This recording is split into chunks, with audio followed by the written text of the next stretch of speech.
So with this example, we will see using most of these healing brush tools or spot healings and most of the editing tools which you see on the left hand side of your toolbar. Okay, as you can see the picture in the workspace, which is your main stage. You can zoom in as much as you want. Okay, you can hold down your space bar so it gives you the hand tool. You can drag your picture within the stage. It's a low resolution image, but it's fine because I just want to demonstrate. You can use these techniques on any picture you have, okay, no matter what resolution it is. So you can see some obvious spots on the forehead. That's there. The wrinkles on her forehead. Then a bit of eye bags there. We can get rid of that and make it look nicer. Some of the skin here, we can make it a bit cleansed nicely. Apply some foundations if you want. Maybe a bit of lip gloss or maybe lipstick or something if you feel like. We can work with the eyes a bit. You can change the lens. We can give a different color for her eyes, okay, using some tools. And last but not the least is the background. You can see it's probably in a house or a building or somewhere which is not natural. So if you want to use it as a poster in a magazine or maybe in your website, we can get rid of this using either selection tools, or we can give a frame which will try and cover these artifacts around and will only focus on the face. Okay, in industry they call it a vignette effect, where they black out corners of the image from all four sides, faded black color, so it looks like only the face is emerging out of the black frame, which looks absolutely fabulous in portfolio. So I'm going to start with the face, bit of cleansing, bit of makeup, and at the end of the activity we'll do the vignette effect for the portfolio. Right, first things first, never forget, duplicate it, especially for this task.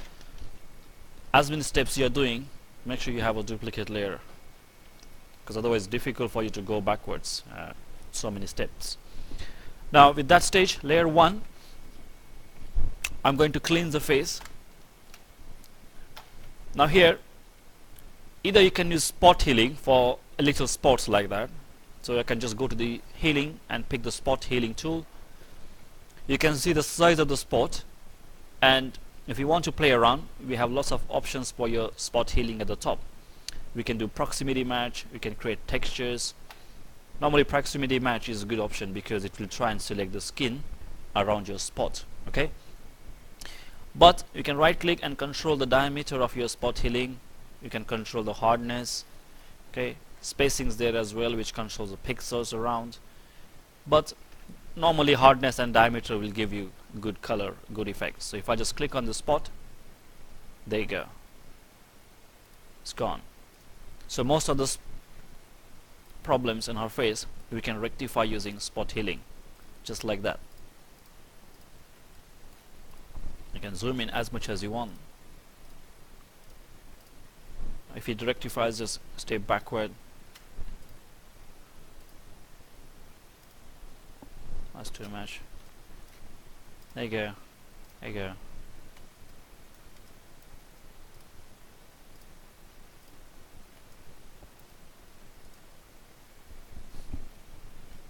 No. Okay, I can reduce the brush size, so make it a bit more. There you go. So changing brush sizes and hardnesses will give you a much better result. Now that's the first thing I'm doing, which is rectifying simple spots straight away. We can compare the layers and you can see the difference. That's the original. That's after applying the spot healing. Okay. If you want to give a bit more healing towards overall skin tones, we can use just a normal healing tool. But before we go for normal healing, we can work with the forehead. Okay, so we can get rid of those added wrinkles on her face. To get rid of wrinkles, one of the best technique works in Photoshop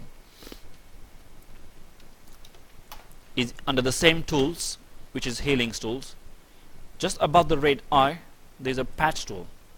Okay, with the patch tool, you just click on it, and now you can see the cursor changes into kind of a patch symbol. What patch does is it works as a combination of two tools. Okay, the way this tool operates and we use is like a lasso tool, but in terms of the results or in terms of application, it works like healing brush. So it has a healing and a lasso combination. Now what I'm going to do is I will select simply a wrinkle on the forehead by using this tool. So just like a lasso, select the part of the wrinkles and just join it like that. And in terms of removing it, we can patch the smooth face of, or the smooth part of the skin on the forehead and apply it there. But to apply that, once you select the area which you want to rectify or patch, select it and then click and hold anywhere inside these moving ends. The moment you click and hold inside, you see the moving end stops moving. Okay, but then you can drag your mouse onto her forehead wherever you want, and we can copy that smooth skins or any part of her face. So let's see, if I want, I can just go there, drop. Do you see the difference? That's a wrinkle and patched up with the smooth skin. Now like this, you can simply create as many patches you want and keep rectifying her wrinkles on the forehead.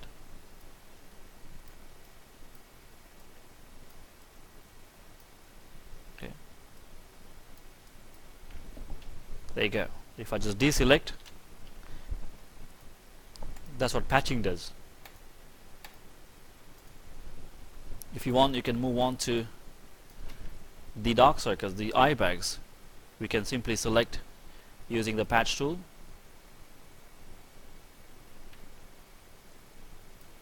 Click and hold inside, drop it. There you go. Before and after. Okay, so all I'm doing is I'm just adding the patches around the face and dropping on the smooth face area so we can create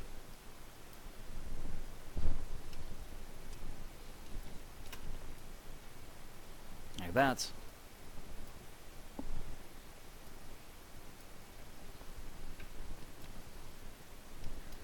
A bit of bone there. If you want, you can remove the whole bone. Just take that, click and hold, it's gone.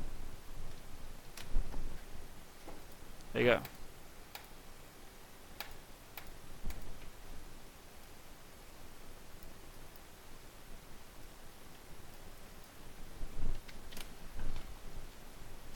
Right, so that's the result. That's before. Huge difference.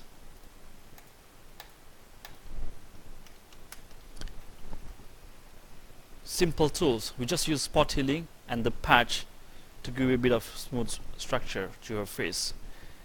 To add on to it, we can use healing brush, which is also in the same tools, which is just a healing brush. Now to use this tool works like the cloning tool. Means by pressing Alt, you pick the smooth parts of her face, and by releasing Alt, you just keep clicking to paste it. Okay, so exactly the way we have learned the cloning, healing will work in a similar way. The only difference, as I said earlier, cloning copies the color and healing copies the texture. So that's the basic differences. Otherwise, in terms of the way we use it, we use exactly same. Now I'm just quickly going to use the healing brush. You can control the sizes and press Alt. You can see the healing converts into a target, so you can copy any part of her skin. Release the target. You can see the brush will carry the patch of her skin, and that you can keep applying wherever you want. That's to do more cleansing of her face.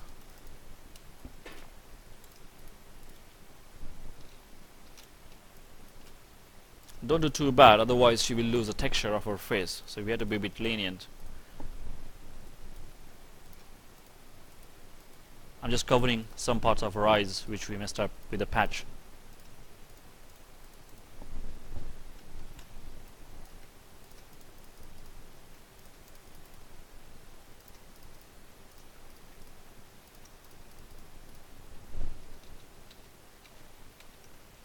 Okay, so that's the result after the healing.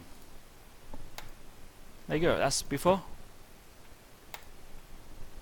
So already you can see her face is cleansed to quite a good extent. Okay, now I think I should let you practice on this a bit using spot healing, and the red eye tool, and once I come back we can work on the makeup part of it, which is adding foundations and rest of the bits and pieces. Okay, let me stop recording.